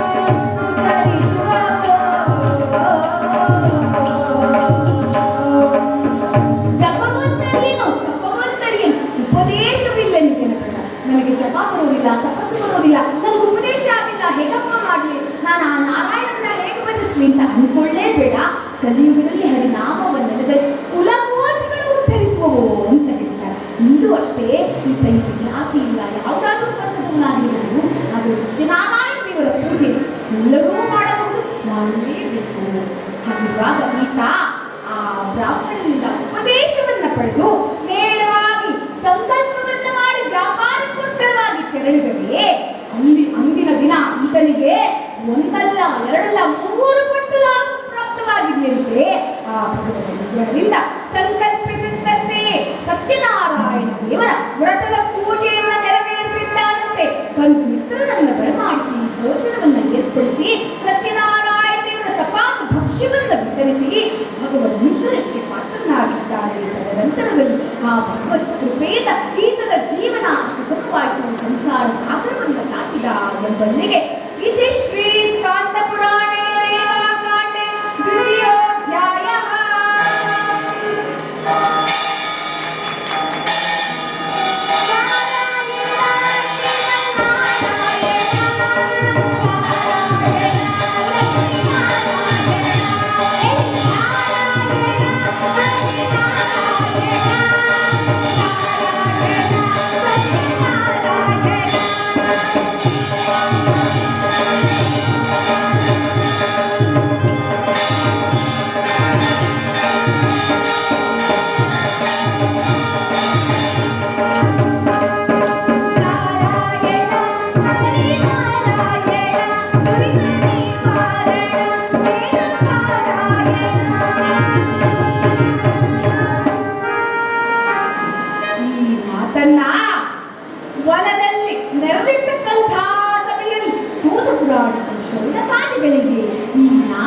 ಶ್ರೀಮನ್ನಾರಾಯಣ ಸಂಭಾಷಣೆಯನ್ನು ವಿವರಿಸಿದ್ದಾರಂತೆ. ಈ ರೀತಿಯಾಗಿ ಸತ್ಯನಾರಾಯಣ ದೇವರ ಪೂಜೆಯನ್ನ ಭೂಲೋಕದಲ್ಲಿ ನೆರವೇರಿಸಿದ್ದಾರೆ ಎಂಬುದಾಗಿ ನೋಡಿ. ಮೊದಲ 2-3 ಅಧ್ಯಾಯಗಳಲ್ಲಿ ಮೊದಲನೆಯ ಅಧ್ಯಾಯದಲ್ಲಿ ನಾರಾಯಣನ ಸಂಭಾಷಣೆ, ತದನಂತರದಲ್ಲಿ ಈ ಬ್ರಾಹ್ಮಣ, ತದನಂತರದಲ್ಲಿ ಈ ಕಾಷ್ಟ ವ್ಯಾಪಾರಿ. ಈ ರೀತಿಯಾಗಿ 2-3 ಅಧ್ಯಾಯಗಳಲ್ಲಿ ಯಾವ ರೀತಿಯಾಗಿ ಭಗವಂತನ ಪೂಜೆಯನ್ನು ಮಾಡಬೇಕು, ಯಾವ ರೀತಿಯಾಗಿ ಆ ಭಗವದ್ ಅನುಗ್ರಹಕ್ಕೆ ಪಾತ್ರರಾಗಬೇಕು, ಯಾವ ರೀತಿ ಭಕ್ಷ್ಯವನ್ನು ತಯಾರು ಮಾಡಬೇಕು, ವ್ರತಾಚರಣೆಯನ್ನ ಹೇಗೆ ಮಾಡಬೇಕು ಅಂತ ಹೇಳಿ ನಾರಾಯಣ ಸಾರ್ವಜನಿಕ ಉಪದೇಶವನ್ನ ಕೇಳಿದ್ದೇವೆ. ಆದರೆ 4ನೇ ಅಧ್ಯಾಯದಿಂದ ಸಂಕಲ್ಪಿಸಿದ ರೀತಿಯಲ್ಲಿ ಈ ವ್ರತಾಚರಣೆಯನ್ನ ಮಾಡದಿದ್ದರೆ ಏನು ವಿಪರೀತ ಉಂಟಾಗುತ್ತದೆ. ನಾವು ಮಾತಿಗೆ ತಪ್ಪಿದರೆ ಸತ್ಯನಾರಾಯಣ ಇದು, ನಾವು ಸತ್ಯದ ಮಾರ್ಗದಲ್ಲಿ ನಡೆಯದೇ ಹೋದರೆ, ಸತ್ಯ ಪರಿಪಾಲನೆಯನ್ನ ಮಾಡದಿದ್ದರೆ ಯಾವ ಒಂದು ಕಷ್ಟವನ್ನು ಅನುಭವಿಸಬೇಕಾಗುತ್ತದೆ ಅಂತ 4ನೇ ಅಧ್ಯಾಯದಿಂದ ಕಥಾಭಾಗದಲ್ಲಿ ವರ್ಣಿಸ್ತಾರೆ. ಸೂತರನ್ನ ಸೂತ ಪುರಾಣಿಕರು ಶೌನಕಾದಿಗಳಿಗೆ ಇನ್ನಷ್ಟು ವಿವರಣೆಯನ್ನು ನೀಡುತ್ತಾ, ಉಲ್ಕಾಮುಖ ಎಂಬ ರಾಜ ಭೂಲೋಕದಲ್ಲಿ ವಿಜೃಂಭಣೆಯಿಂದ ಸತ್ಯಸಂಧನಾಗಿ ಸತ್ಯನಿಷ್ಠೆಯಿಂದ ಕಾಲ ಕಾಲಕ್ಕೆ ಸತ್ಯನಾರಾಯಣ ದೇವರ ಉದಾಸನೆಯಿಂದ ಆಡುತ್ತಿದ್ದಾರಂತೆ. ಅದೇ ಸಂದರ್ಭದಲ್ಲಿ ಅಲ್ಲೊಬ್ಬ ವ್ಯಾಪಾರಿ ಈ ರಾಜ ಮಹಾರಾಜ ನಡೆಸಿರ್ತಕ್ಕಂತಹ ಈ ವ್ರತ ಯಾವುದು, ಇದರಿಂದ ಏನು ಫಲ, ಏನು ಮಾಡಬೇಕು, ಈ ವ್ರತಾಚರಣೆ ಹೇಗೆ, ಇದರಿಂದ ಏನು ನಾನು ಅಭೀಷ್ಟಗಳು ನೆರವೇರುತ್ತದ ಅಂತ ಹೇಳಿ ಆಕಾಂಕ್ಷೆಯಿಂದ ಅಪೇಕ್ಷೆಯಿಂದ ಆ ಭಗವಂತನ ಕಡೆಯಲ್ಲಿ ನೇರವಾಗಿ ಆ ರಾಜನ ಪ್ರಶ್ನೆಯನ್ನು ಮಾಡುತ್ತಿದ್ದಾರೆ. ಅದನ್ನೇ ಈ ವ್ರತದಿಂದ ಏನು ಫಲ ಬರುತ್ತದೆ, ಇದು ಯಾವ ವ್ರತ, ಇದನ್ನು ಹೇಗೆ ಆಚರಿಸಬೇಕು ಎಂದು ತಿಳಿಸ್ತಾ ಇದ್ದಾನೆ.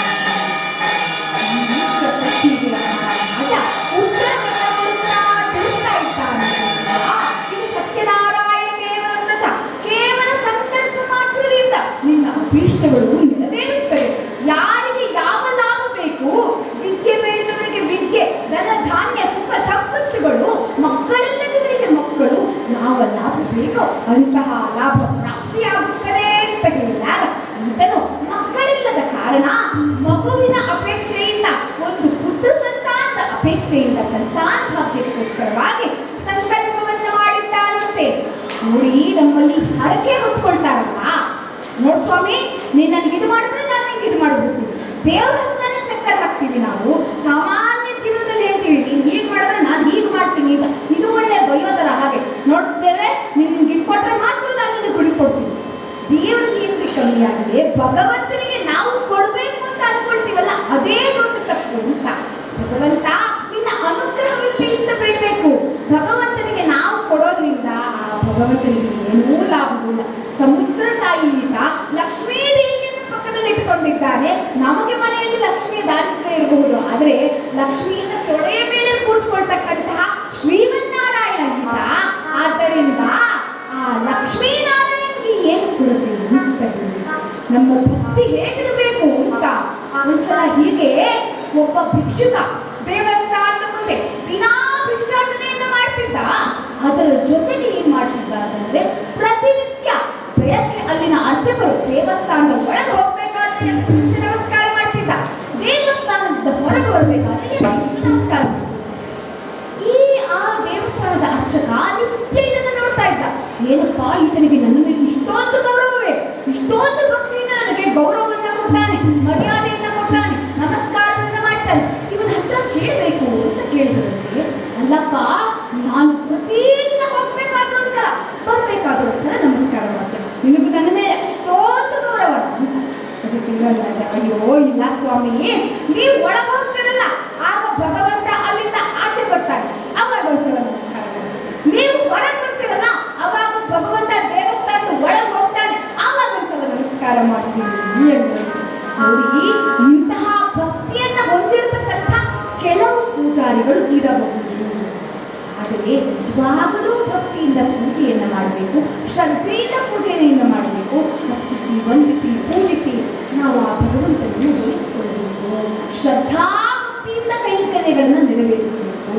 ಆಗ ಮಾತ್ರ ಮಾತ್ರ ನಿಜವಾಗಿ ಅದರ ಫಲವನ್ನು ನಾವು ಅನುಭವಿಸಲು ಸಾಧ್ಯ, ನಿಜವಾಗಿ ಆ ಭಗವದ್ ಅನುಗ್ರಹವನ್ನು ಪಡ್ಕೊಳ್ಳಿಕ್ಕೆ ಸಾಧ್ಯ. ಇಲ್ಲಿ ಈತ ಹೇಳ್ತಾನಂತೆ, ಆಯ್ತು ನೀನು ಈ ರೀತಿ ಹೇಳ್ತಾ ಇದ್ದೀಯಾ ಅಂತಂದ್ರೆ ರಾಜನೇ, ನಿಮ್ಮ ಮೇಲೆ ಒಂದು ನಂಬಿಕೆಯನ್ನ ಇಟ್ಟು ನಾನು ಈ ವ್ರತವನ್ನ ಮಾಡ್ತೇನೆ, ಆದರೆ ನನಗೆ ಮಕ್ಕಳಾದ ಮೇಲೆ ಈ ವ್ರತವನ್ನ ಮಾಡ್ತೇನೆ ಎಂಬ ಹರಕೆಯನ್ನ ಹೊತ್ತಿದ್ದಾನಂತೆ. ಆ ಭಗವಂತ ನಿತ್ಯ ತೃಪ್ತ, ಇಷ್ಟೇ ಸಂಕಲ್ಪದಿಂದ ಅಯ್ಯೋ ನನ್ನ ಭಕ್ತ ಸಂಕಲ್ಪವನ್ನು ಮಾಡಿದ್ದಾನೆ, ಅದೇ ದೊಡ್ಡದು ಅಂತ ಹೇಳಿ ಅನುಗ್ರಹವನ್ನ ಮಾಡಿದ್ದಾನೆ.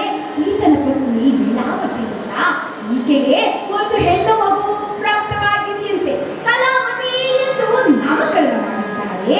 ನಾಮಕರಣವಾಗಿದೆ.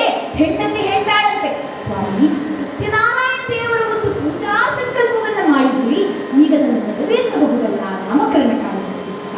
ಈತ ಹೇಳ್ದ, ಏನು ಬೇಡ, ಮದುವೆಯ ಕಾಲಕ್ಕೆ ವಿವಾಹ ಕಾಲಕ್ಕೆ ನೋಡೋಣ ಅಂತ ಮುಂದೂಡಿದ. ಭಗವಂತ ಕರುಣಾಮಯಿ ಕರುಣಾಳು ಯಾವ ರೀತಿಯ ಶಿಕ್ಷೆಯನ್ನೂ ಕೊಡಲಿಲ್ಲ. ಸ್ವಲ್ಪ ಕಾಲಕ್ಕೆ ವಿವಾಹಕ್ಕೆ ಯೋಗ್ಯರಾಗಿದ್ದಾಳಂತೆ ಕಲಾವತಿ. ಹಲವು ಕಾಲಗಳು ಕಳೆದು ವಿವಾಹ ಯೋಗ್ಯರಾಗಿದ್ದಾಳೆ. ನೋಡಿ, ನಮ್ಮಲ್ಲಿ ವಿವಾಹ ಅಂದ್ರೆ ಸಾಕು ವಧು ಪರೀಕ್ಷೆ ಅಂತ ಮಾಡ್ತಾರೆ.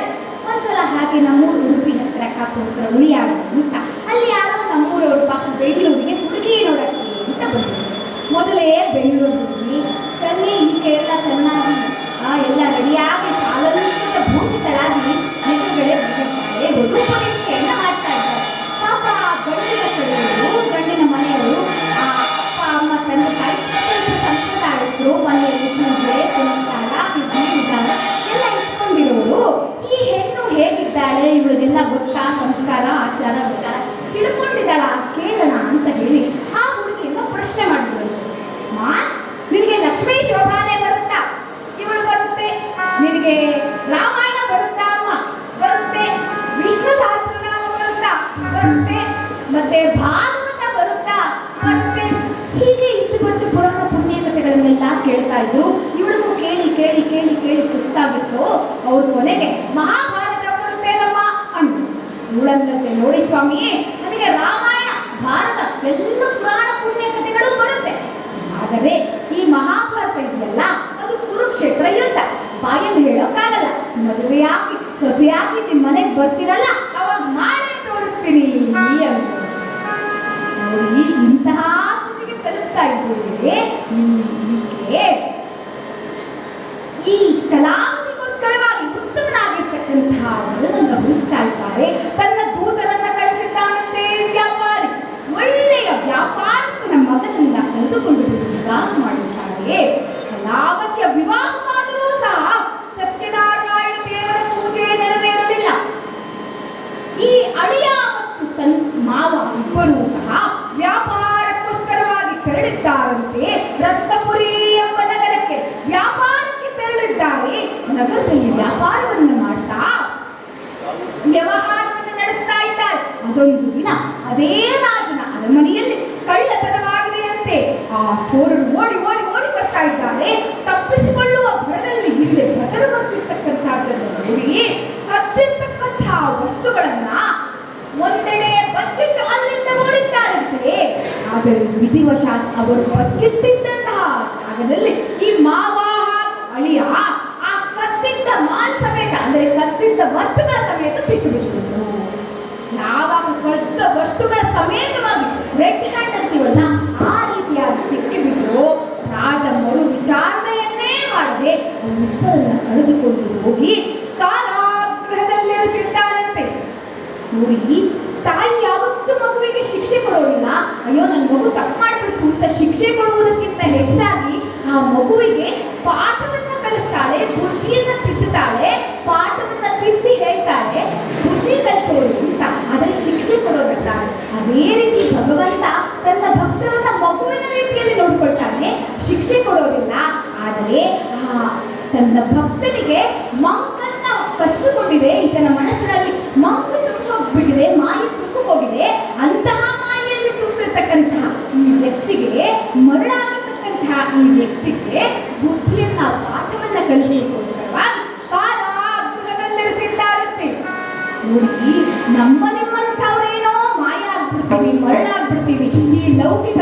ಹೊತ್ತಿನಲ್ಲಿ ಮರಳಾಗ್ಬಿಡ್ತೀವಿ. ಆದರೆ ಆ ಭಗವಂತನನ್ನು ಮರಳು ಮಾಡ್ಕೊಂಡವಳು ಬಿಡ್ತಾಳೆ ಯಾರಗಳು ಅಂತಂದ್ರೆ, ಪ್ರಳಯ ಕಾಲದಲ್ಲಿ ಆಲನೆಯ ಮೇಲೆ ಮಲಗಿದ, ಪ್ರಳಯ ಕಾಲದಲ್ಲಿ ಆಲನೆಯ ಮೇಲೆ ಮಲಗಿದ ಹಲವು ಆಭರಣಗಳು ಜಲವಾಗಿ ಕಾಣುವು, ಹಲವು ಆಭರಣಗಳು ಜಲವಾಗಿ ಕಾಣುವು. ಮರಳು ಮಾಡಿಕೊಂಡೆಯಂತೆ ಮಾಯಾದೇವಿ, ಮರಳು ಮಾಡಿಕೊಂಡೆಯಂತೆ ಮಾಯಾದೇವಿ, ಮಗಳು ಏಕವಾಗಿ ಹರಿಯುವುದಿಲ್ಲ ಬೆಳಗಿನ, ಮರಳು ಮಾಡಿಕೊಂಡೆಯಂತೆ ಮಾಯಾದೇವಿ.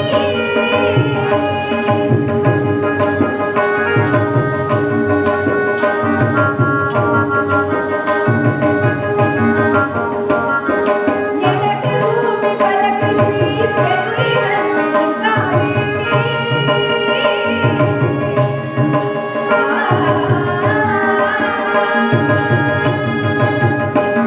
ಎದುರಿನಲ್ಲಿ ಎಡಕ್ಕೆ ಭೂಮಿ ಬಲಕ್ಕೆ ಶ್ರೀಯು ಎದುರಿನಲ್ಲಿ ಮುಗಾರಿ, ಕೊಡೆಯ ಮೇಲೆ ಲಕುಮಿಯಾಗಿ ಬೀಳದೆ ಹರಿಯುವಂತೆ. ಮರಳು ಮಾಡಿಕೊಂಡೆಯಂತೆ ಮಾಯಾದೇವಿ, ಮಗಳು ಏಕವಾಗಿ ಹರಿಯುವುದಿಲ್ಲ ಬೆಳಗಿನ, ಮರಳು ಮಾಡಿಕೊಂಡೆಯಂತೆ ಮಾಯಾದೇವಿ.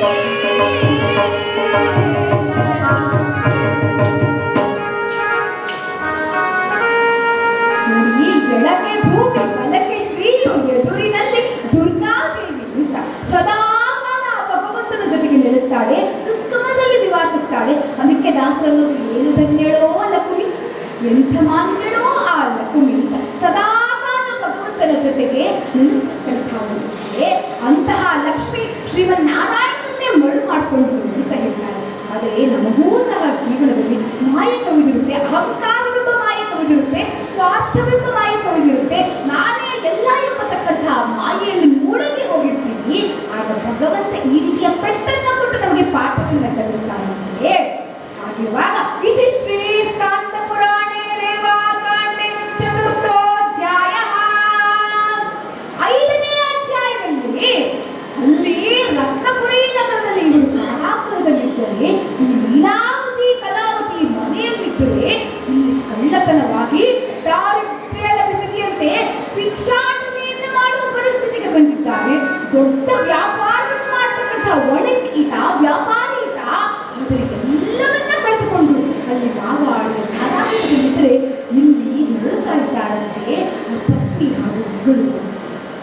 ಈಕೆ ಭಿಕ್ಷಾಟನೆಯನ್ನ ಮಾಡ್ತಾ ಎಲ್ಲಾದರೂ ಏನಾದರೂ ತಿನ್ನಲಿಕ್ಕೆ ಸಿಗುತ್ತಾ ಅಂತ ಮನೆಗೆ ಹೋಗ್ತಾ ಇದ್ದರೆ, ಅಲ್ಲೊಂದು ಮನೆಯಲ್ಲಿ ಪೂಜೆ ನಡೀತಾ ಇದೆ.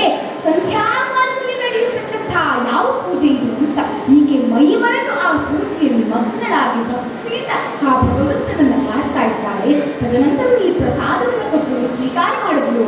ಸತ್ಯನಾರಾಯಣ ದೇವರ ವ್ರತದ ಬಗ್ಗೆ ತಿಳಿದುಕೊಂಡು ಈ ವ್ರತವನ್ನ ನಾವು ಮಾಡಬೇಕು ಅಂತ ಸಂಕಲ್ಪವನ್ನು ಮಾಡಿ ಮನೆಗೆ ಬಂದಿದ್ದಾರೆ. ಮಗಳ ಮೇಲೆ ನಮ್ಮ ಕಾದಿದ್ದ ತಾಯಿ ಕೇಳ್ತಾರೆ ಅಂತಂದ್ರೆ, ಏನಿಷ್ಟು ತಡವಾಯಿತು ಅಂತ. ಆಗ ಆಕೆ ಹೇಳ್ತಾಳಮ್ಮ, ನಾನು ಸತ್ಯನಾರಾಯಣ ದೇವರ ವ್ರತದಲ್ಲಿ ಭಾಗಿಯಾಗಿದ್ದೀನ. ಅದನ್ನು ನೋಡಿ ನನ್ನ ತಂದೆ ಹಾಗೂ ನನ್ನ ಗಂಡ ಏನಾದರೂ ಹಿಂತಿರುಗಿ ಬಂದರೆ ಈ ವ್ರತವನ್ನ ಮಾಡಬೇಕು ಅಂತ ಸಂಕಲ್ಪಿಸಿದ್ದೇನೆ. ಹೀಗೆ ತನ್ನ ಗಂಡ ಮಾಡಿದಂತಹ ಪ್ರತಿಜ್ಞೆಯನ್ನು ಜ್ಞಾಪಿಸಿಕೊಂಡಿದ್ದಾರೆ.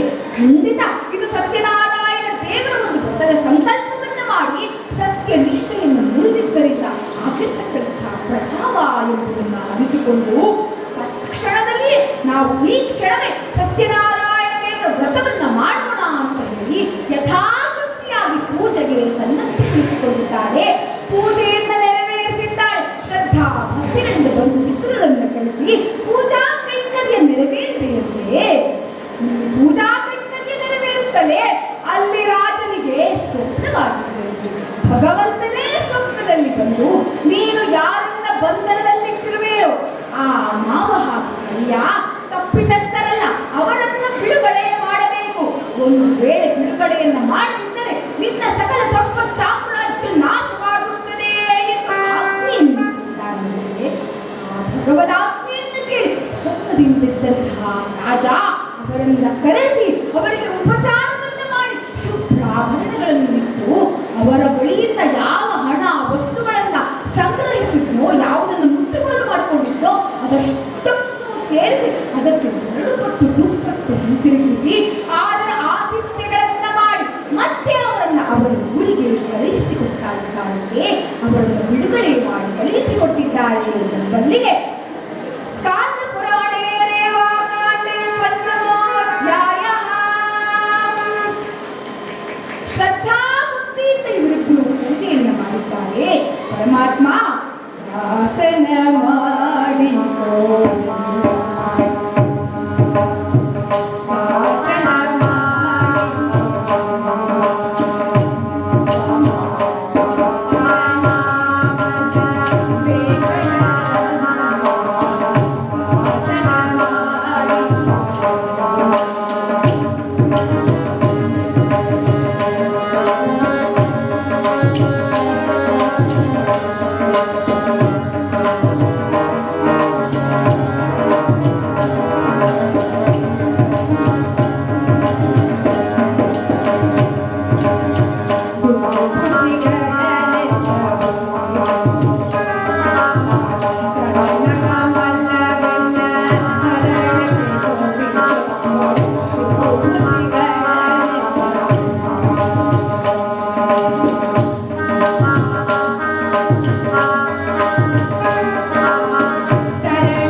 ಬಿಡುಗಡೆಯಾಗಿ ಹೊರಟಿದ್ದಾರೆ.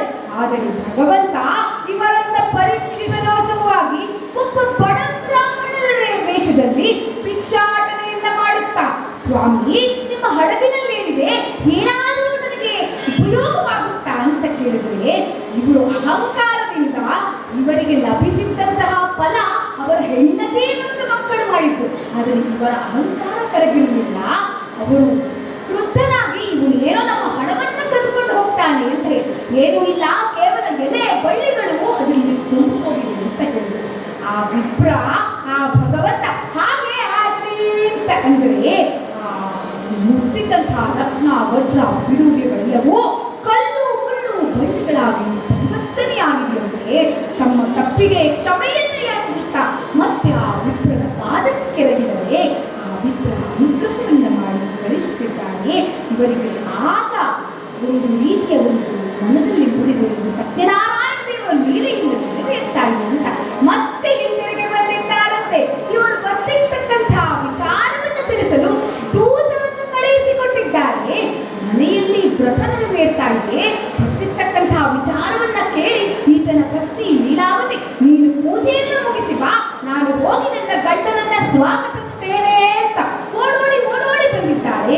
ಮಗಳಿಗೆ ತನ್ನ ಗಂಡ ಹಾಗೂ ತಂದೆಯನ್ನು ನೋಡುವ ಕಾತುರದಲ್ಲಿ ಪೂಜೆಯನ್ನು ಸಮಾಪ್ತಿಗೊಳಿಸಿ ಸಪಾತ ಭಕ್ಷ್ಯವನ್ನು ಸ್ವೀಕರಿಸದೆ ಪ್ರಸಾದವನ್ನು ಸ್ವೀಕರಿಸಲಿಲ್ಲ.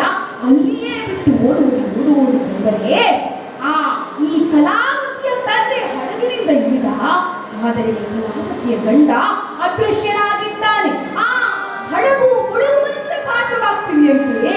ಕೂಡಲೇ ಆ ಕಲಾವತಿಯ ಪತಿ ಆ ಲೀಲಾವತಿಯ ಪತಿ ಅಂದರೆ ಈಕೆಯ ತಂದೆ ನೆಲಕ್ಕೊರಗಿ ಪರಮಾತ್ಮ ದಯವಿಟ್ಟು ನನ್ನ ಮಗಳ ತಪ್ಪನ್ನ ಕ್ಷಮಿಸು, ನಮ್ಮನ್ನ ಕ್ಷಮಿಸು ಎಂದು ಭಕ್ತಿಯಿಂದ ಪ್ರಾರ್ಥಿಸಿದರೆ ಅಶರೀರವಾಣಿಯಾಗಿದೆಯಂತೆ ನಿನ್ನ ಮಗಳು ಹೋಗಿ ಪ್ರಸಾದವನ್ನು ಮುಂಚಿಸಿ ಬಂದರೆ ಈಕೆಯ ಪತಿಯ ಸಂದರ್ಶನವಾಗುತ್ತದೆ, ಮರಳಿ ಬರುತ್ತಾನೆ ಎಂದು ಹೇಳಿ ಈಕೆ ಹೋಗಿ ಸಪಾದ ಭಕ್ಷ್ಯವನ್ನ ಸ್ವೀಕರಿಸಿ ಭಗವಂತನಿಗೆ ನಮಸ್ಕರಿಸಿ ಹಿಂತಿರುಗಿದ್ದಾಳಂತೆ.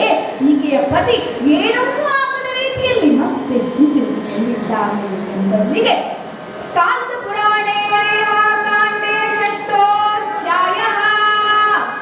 ಕೊನೆಯ ಅಧ್ಯಾಯದಲ್ಲಿ 7ನೇ ಅಧ್ಯಾಯದಲ್ಲಿ ಒಬ್ಬ ಮಹಾರಾಜ ಭೇಟಿಗಾಗಿ ತೆರಳುತ್ತಾನೆ. ಭೇಟಿಯನ್ನ ಮಾಡಲಿಕ್ಕೆ ತೆರಳಿದಾಗ ಅಲ್ಲೇ ಇದ್ದಂತಹ ಗೋಪಾಲಕರು ಸತ್ಯನಾರಾಯಣ ದೇವರ ಪೂಜೆಯನ್ನು ಮಾಡ್ತಿದ್ರು. ಈ ರಾಜ ಹಲೋ ಗೋಪಾಲಕರು ಮಾಡ್ತಿದ್ದಾರೆ ತುಚ್ಛವಾಗಿ ಕಂಡ ಆ ಮಕ್ಕಳು ಹಾಗೂ ಸಹ ತೆಗೆದುಕೊಂಡು ಬಂದು ರಾಜ ಮರ್ಯಾದೆಯಿಂದ ಪ್ರಸಾದವನ್ನ ಇಟ್ಟು ಪ್ರಸಾದವನ್ನ ಸಮರ್ಪಿಸಿದರೆ ಆ ಪ್ರಸಾದವನ್ನ ಈತ ಪೂಜಿಸದೆ ಅದನ್ನ ಮುಟ್ಟದೆ ಅಲ್ಲಿಂದ ತೆರಳಿದ್ದಾನೆ. ಸತ್ಯನಾರಾಯಣ ದೇವರು ಮರೆತು ಹೋದರೆ ಪರವಾಗಿಲ್ಲ, ಆದರೆ ಈತ ನಿರ್ಲಕ್ಷ್ಯವನ್ನು ಮಾಡಿ ಹೋಗಿದ್ದ ಕಾರಣ ಈತನ ಸಂಪತ್ತು ರಾಜ್ಯ ಎಲ್ಲವೂ ವಿನಾಶವಾಗಿದೆಯಂತೆ. ಆದರೆ ವಿನಾಶಕಾಲಿ ವಿಪರೀತ ಬುದ್ಧಿ ಅಂತ ಹೇಳ್ತಾರೆ. ವಿನಾಶವಾಗಿ ಹೋಗಿದೆ. ಆಗ ಆ ಭಗವಂತನ ಒಂದು ನೆನಪಿಗೆ ಬಂದು ಜ್ಞಾನೋದಯವಾಗಿ ಮತ್ತೆ ಹಿಂತಿರುಗಿ ಬಂದಿದ್ದಾನೆ. ಮತ್ತೆ ಹಿಂತಿರುಗಿ ಬಂದು ಆ ಗೋಪಾಲಕರಿಂದಲೇ ಪ್ರಸಾದವನ್ನು ಸ್ವೀಕರಿಸಿ ಮತ್ತೆ ಜೀವನದಲ್ಲಿ ಪ್ರಧಾನನಾದ ಎಂಬಲ್ಲಿಗೆ ಸ್ಕಾಂದ ಪುರಾಣೇ ರೇವಾಕಾಂಡೇ ಸಪ್ತಮೋಧ್ಯಾಯ. ಈ ರೀತಿಯಾಗಿ 7 ಅಧ್ಯಾಯಗಳಲ್ಲಿ ಸತ್ಯನಾರಾಯಣ ದೇವರ ಲೀಲಾ ವಿಶೇಷಗಳನ್ನ ಮಹಿಮಾವಳಿಗಳನ್ನ ವ್ರತದ ಕಥೆಯನ್ನ ಸೂತ ಪುರಾಣಿಗಳು ಶೌನಕಾದಿಗಳಿಗೆ ವರ್ಣಿಸಿದ್ದಾರೆ ಎಂಬಲ್ಲಿಗೆ ಸತ್ಯನಾರಾಯಣ ವ್ರತ ಕಥೆಯನ್ನ ಆ ಭಗವಂತನ ಚರಣಾರವಿಂದಗಳಿಗೆ ಸಮರ್ಪಿಸೋಣ. ಕಥೆಯಲ್ಲಿ ಏನಾದರೂ ಲೋಪದೋಷಗಳಿದ್ದರೆ ಕ್ಷಮಿಸಬೇಕು ಅಂತ ಕೋರುತ್ತಾ ಆ ಭಗವಂತನ ಚರಣಾರವಿಂದಕ್ಕೆ ಹರಿಕಥೆಯನ್ನ ಸಮರ್ಪಿಸುತ್ತಾ ಈ ಯುಗಾದಿಯ ಪರ್ವ ಕಾಲದಲ್ಲಿ ಸತ್ಯನಾರಾಯಣ ಸ್ವಾಮಿ ಸರ್ವರಿಗೂ ಮಂಗಳವನ್ನು ಮಾಡಲಿ ಎಂದು ಪ್ರಾರ್ಥಿಸುತ್ತಾ ಈ ಹರಿಕಥೆ ಮಂಗಳವನ್ನು ಜಯ ಮೇಲ ಜಯ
ಇಷ್ಟು ಹೊತ್ತು ಸತ್ಯನಾರಾಯಣ ವ್ರತಕಥೆಯನ್ನು ಎಲ್ಲರ ಮನ ಮುಟ್ಟುವಂತೆ ಮಾಡಿದ ಕುಮಾರಿ ಶ್ರೀಲಲಿತಾ ಉಳಿಯಾರ್ ಅವರಿಗೆ ಧನ್ಯವಾದಗಳು. ಅವರ ಪರಿಚಯ ಹೀಗಿದೆ. ಹರಿಕಥಾ ಶಿರೋಮಣಿ ಸಂತ ಭದ್ರಗಿರಿ ಅಚ್ಯುತದಾಸರಿಂದ 2008ರಲ್ಲಿ ಶ್ರೀಲಲಿತಾ ಉಳಿಯಾರ್ ಅವರು 7 ವರ್ಷದ ಪುಟ್ಟ ಬಾಲಕಿಯಾಗಿದ್ದಾಗಲೇ ಶ್ರೀಪತಿ ವಿಠಲ ಎಂಬ ನಾಮಾಂಕಿತದೊಂದಿಗೆ ದೀಕ್ಷೆಯನ್ನು ಪಡೆದರು. ಮನೆಯೇ ಮೊದಲ ಪಾಠಶಾಲೆ, ತಂದೆಯೇ ಮೊದಲ ಗುರುವಾಗಿದೆ.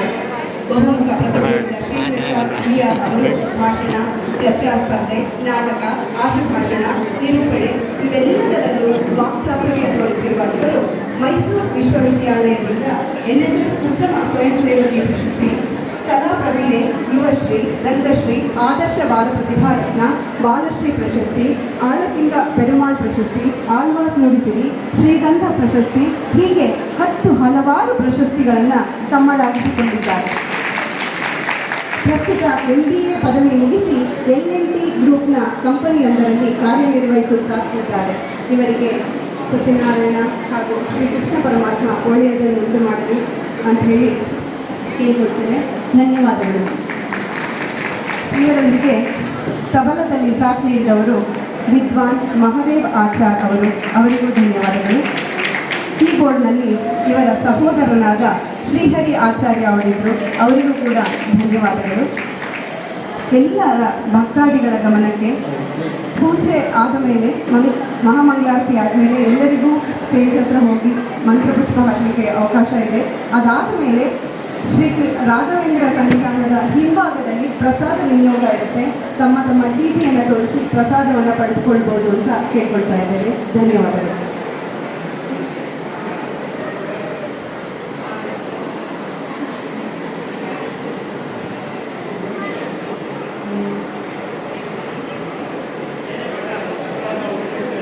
Thank you.